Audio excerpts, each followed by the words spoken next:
தலைப்பு: தி போட்டோடிராமா of creation, சிருஷ்டிப்பின் புகைப்பட நாடகம். பக்கம் 60. கெட்ட குமாரன். கெட்ட குமாரன் திரும்பி வருதல். சிரோபேனிக்கேயா ஸ்திரீ, ஐஸ்வர்யவானும் லாசருவும்.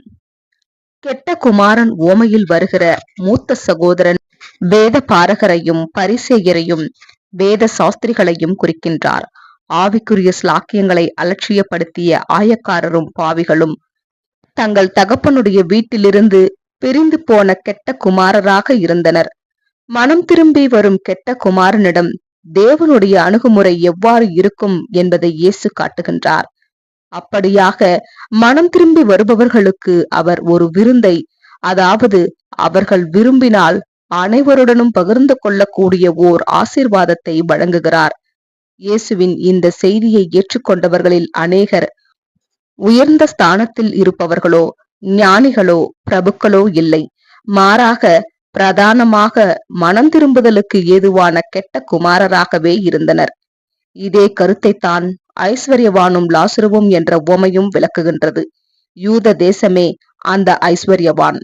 அந்த ஐஸ்வர்யவானின் மேசை என்பது ஆவிக்குரிய ஆகாரமாகிய தேவனுடைய வாக்குத்தத்தங்கள் ஆகும். இது அவனுக்கு சம்பூரணமாக வழங்கப்பட்டிருந்தது. அவனுடைய ஆடையாகிய மெல்லிய வஸ்திரம் நிழலான பாவ நிவாரண நாளின் பலிகளினால் கிடைத்த நீதிமானாக்கப்படுதலை குறிக்கும். இரத்தாம்பரம் என்பது ராஜரீகத்தை அடையாளப்படுத்துவதால், இரத்தாம்பர வஸ்திரம் என்பது அவனை தேவனுடைய ராஜ்யத்திற்குரியவனாக அடையாளம் காட்டுவதற்கு நிழலாக இருக்கின்றது. லாசரு என்பவர் பாவிகள், புறஜாதிகள் என்போரின் நம்பிக்கையற்ற நிலையை குறிக்கின்றார். இவர்களோ ஆபிரகாமின் ஆசீர்வாதங்களில் பங்கு கிடைக்காதா என்ற பசியுடன் இருந்தவர்கள். இஸ்ரவேலர் நிராகரிக்கப்படும் வரையில் வெறும் துணிக்கைகளை மட்டுமே இவர்கள் பெற்றுக் கொண்டிருந்தனர். மத்தேயு 23:38. அந்த ஏழையின் பருக்கள் பாவம் எனும் நோயால் பாதிக்கப்பட்டுள்ள நிலைமையையும், நாய் அவைகளை நக்குவது என்பது புறஜாதி எனும் நாய்களின் அனுதாபத்தையும் குறிக்கின்றது. இது சிரோபேனிக்கேயா ஸ்திரீயின் மகளை இயேசு சுகப்படுத்திய சம்பவத்தில் விளக்கப்பட்டிருக்கிறது.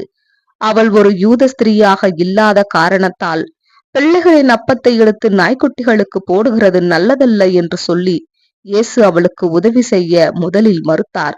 அதற்கு அவள், மெய்தான் ஆண்டவரே, ஆகிலும் மேஜையின் கீழிருக்கும் நாய்க்குட்டிகள் பிள்ளைகள் சிந்துகிற துணிக்கைகளை தின்னுமே என்று மன்றாடினாள்.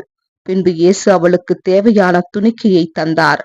ஐஸ்வர்யவானாகிய யூத தேசம் அதனுடைய உன்னதமான ஆசீர்வாதங்களை பெற்றுக்கொள்ளாமல் மரித்து போனது.